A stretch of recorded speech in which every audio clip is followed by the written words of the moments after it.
Howdy, folks. Greyhawk 4x4 coming at you again, your resident vintage gamer. Today is part 2 of our history of gaming publications, periodicals, magazines, what have you.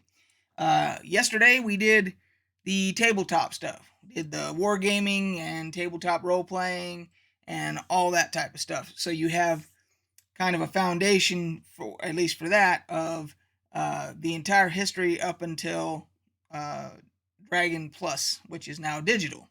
So we did all that yesterday.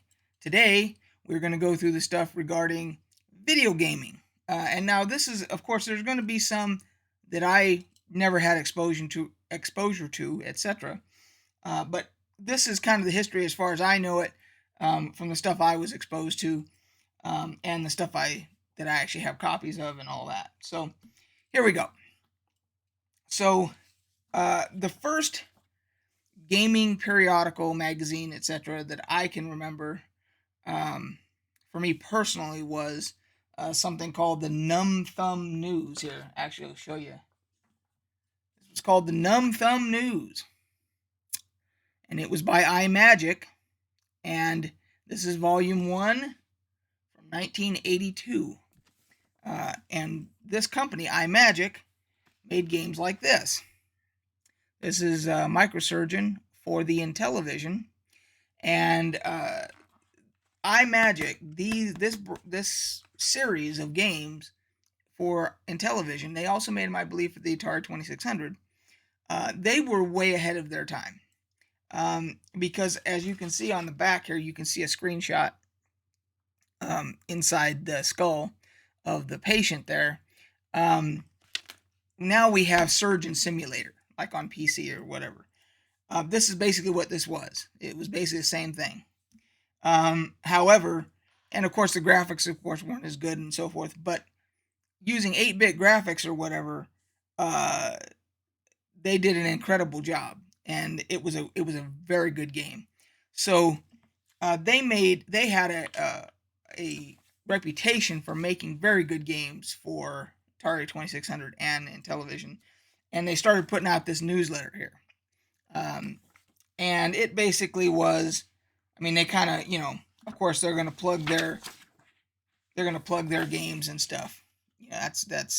This is where they launched their Mattel line for Intellivision. This is the issue where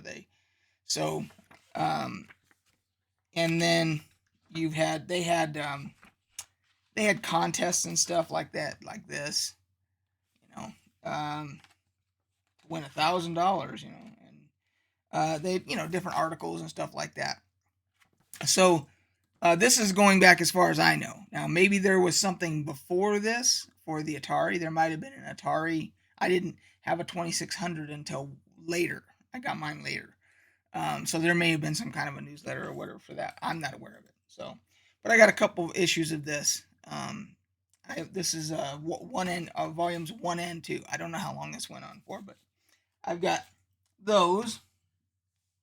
And then, for me, me and my buddies, we started getting into the Commodore computer era with Commodore 64. And there was a couple magazines for Commodore, and they focused a lot on gaming. So you've got, they're talking about, and there's the whole floppy disks and so forth, but they're talking about GEOS games. GEOS was their operating system. Before, they obviously weren't Windows or any of that. They had to have their own operating system, and GEOS was their own operating system. So this was the very beginning of getting into gaming on the Commodore and all that stuff. And they had a couple other, they have at least one other magazine. This is Compute's Gazette for Commodore 64 128. And it shows the guy, it says, "Here come the coin ops. Hot new arcade action games for your 64." And that was a high-tech monitor back in the day. That was it right there. That was like a color monitor. I mean, that was big time. But yeah, so you had that. Here's another one, and it's got 1989's best games. for Commodore 64, and so that was, I mean, that was just at the beginning. So you had like the stuff for the Intellivision for me, and then the Commodore stuff, and then you finally got into a little bit later. PC Gamer came out for PC gaming, um, and I'm not exactly sure what year they started, but it was a while back. it was it was in the 90s, obviously.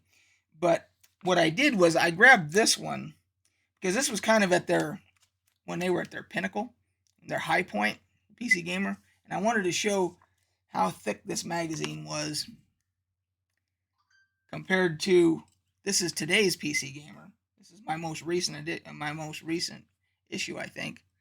This is the most recent one, and we'll do them side by side here like this, so you can see the difference in the content. So this one had, good Lord, how many pages did this have? 288 pages in this one. And this one has 114. So it's half the magazine it used to be. Now, having said all that, to give credit where credit's due, they're the last, as far as I know, they're the last in print, still in print, gaming magazine. I could be wrong. Correct me. I think Game Pro, maybe Game Pro is out there. Maybe. I haven't seen one for a while. But as far as I know, they're the last in print. Everything else has gone digital, and they're hanging on.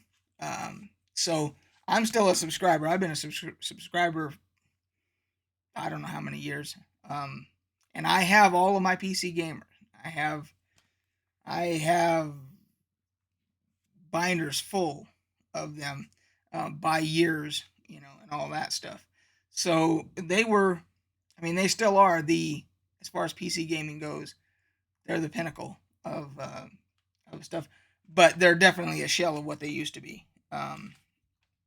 But I mean, I still support them. So, and they have a big digital presence. So, you can follow their reviews and all that stuff just through their website, obviously. You had a competitor for them for a long time, Computer Gaming World, and they petered out a few years back, but they were the only big competitor, as far as I know, to PC Gamer. Those were the two big magazines that you had. This goes back, Counter-Strike Condition Zero. I mean, that's, it doesn't seem like it was that long ago, but in the world of gaming, that's going way back. You also had Game Pro. Now, Game Pro, as far as I know, later on you could get it at like GameStop or whatever, and it was, I don't know if they owned it, if they ended up buying it or whatever, but they ended up not covering a lot of PC gaming stuff. It was more console stuff. So they may still be around. If they are, please let me know in the comments below. But I ended up not reading a lot of this stuff because it ended up being mostly console stuff. But I mean, every once in a while there'd be something that catch my eye and I'd grab one. Now, that's specifically going through the years for the early console stuff that I did with Intellivision and into PC gaming and all that. Then you got into some more specialized stuff.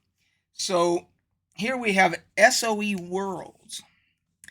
Now, SOE Worlds was, for those of you that don't know, there's the company now that's known as Daybreak Games that owns like the EverQuest licenses and all that. They were originally, it was Sony Online Entertainment, SOE. And that's who produced EverQuest, EverQuest 2, Star Wars Galaxies, DC Universe Online, I think it is, PlanetSide, all that stuff. And so they had their own magazine for a little while there, just for their MMOs. Obviously, this is EverQuest 2. Wookiee Fever was with regard to Star Wars Galaxies before they killed it. and this is from 2005. So this did not last very long. Um, I don't know if this is the only issue, but I think this is the very first one. So I'm glad I've got one for prosperity's sake, you know. And then you had other publications that came out because World of Warcraft blew up so big, everybody was trying to get on the bandwagon. So you had companies try to come out with like basically MMO magazines for you had Beckett. This is Beckett, massive online gamer, and it was all about MMOs. So MMOs to play in 2010, right there. Of course, they had to put World of Warcraft on the cover because they wanted to cash in, just like everybody else did on the World of Warcraft train. So you had that, and they were around for a while doing this massive online gamer. Um, and then you had another one that later came out called Massive. This is issue number 1. It's the only one I have. What's next for the MMOs? Of course, they got World of Warcraft on the cover because again, they're all trying to be on that bandwagon. It looks like this was right around Burning Crusade time. So, but they do mention Final Fantasy, EverQuest 2, The Sims Online, which I don't think that's even up and running anymore. But anyway, so you had this one for a while, and then getting more recent. This didn't last very long either. You had games for Windows. If you remember the games for Windows brand, if you were for a while there, where they even took it so far as Microsoft took it so far as to like their games on Steam, even though if it was a game, if it had the games for Windows licensed or whatever, licensed under them, you had to sign in through Steam and you had to sign in through games for Windows, and then of course it went defunct, and that branding or whatever, that platform. And so then you had the problem with Steam games that operated that were with games for Windows, that you could no longer actually play the games because there was no way to sign in to games for Windows because it didn't exist anymore, and it was basically worthless. Now I haven't gone back to my older games to see if that's still the case. I hope they've fixed that by now. But for a while there, you couldn't even access your games because this no longer was a thing. But during that period, they did this periodical, the official magazine. I have no idea if how long this lasted or whatever. I was apparently subscribed to it for a little bit. I've only got a couple of these, so I don't know how long it lasted. But and then this is the only other. This I don't consider this like a gaming periodical, so to speak, like PC Gamer and so forth, because to me this is just one big advertisement. This is Game Trade magazine. You can still get these. I see them at my local game store, and they have a price on them, I believe, somewhere, or at least they did. Maybe they quit asking for money for these anyway. Because it does right, $3.99. But I've never paid for one of these. The game stores usually, if they have them, they'll just give them to you because they know it's just a big advertisement. I don't think they pay for them. I think the people just come in and the company just comes in and drops a bunch of them there. So the game store doesn't pay for them. But it's literally just a big ad. The entire thing's just a big advertising for whatever games are available out there. Tabletop. This is mainly tabletop stuff. They don't really get into video games and stuff like that. But I figured I'd throw it in here at the end because it's more of a this is more of a honorable mention because I don't consider it a periodical, but it is out there. So I figured that'd be the last thing I would talk about regarding gaming periodicals. So there you have it. That is, as far as I know, now you have, if you watch yesterday's video and today's, that is how, as far as I know, it started with with tabletop stuff that I talked about yesterday in the 60s, 64, as far as I know, is the first gaming periodical, and with at least with iMagic, that newsletter they had in the very early 80s, like 1980, at the beginning, and then all the way up till now. And everything is going digital. PC Gamer is still around, but who knows for how long. So anyway, guys, that's it. If there's anything that I missed that you're aware of, other magazines, stuff like that that I missed, obviously I'm not the utmost expert on all of this stuff. This is just stuff I was exposed to. But I thought some of you might find it interesting to see how it all evolved. So until next time, we will catch you on the flip side.